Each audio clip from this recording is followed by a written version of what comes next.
আসসালামু আলাইকুম। আশা করছি ভালো আছেন, আমরাও ভালো আছি। আমি বাজার থেকে জিওল মাছ এনেছিলাম, সেগুলো পরিষ্কার করি কীভাবে সেটাই আপনাদেরকে দেখাবো। আমি জিওল মাছ বিভিন্নভাবেই পরিষ্কার করি, তবে এই প্রসেসটা বেশি ভালো।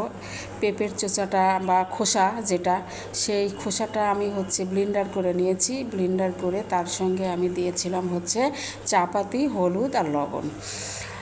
চা পাতিটা দিয়েছি এই জন্য যে চা পাতিটা ধার, এই ধার আমি যেহেতু প্লাস্টিকের ঝাঁকায় ধুয়ে নিয়েছি মাছগুলো, আমার ধারালো মালসা বা যে কী বলে সেটা নাই।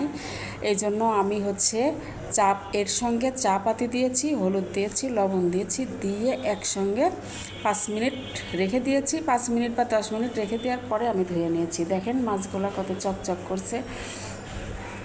এভাবে মাছ ধুলে আর কোনো কিছু কালো থাকবে না, একদম ঝকঝকা তকতকা হয়ে যাবে মাছ। কেমন লাগলো আমার ভিডিওটি অবশ্যই কমেন্টে জানাবেন। আল্লাহ হাফেজ।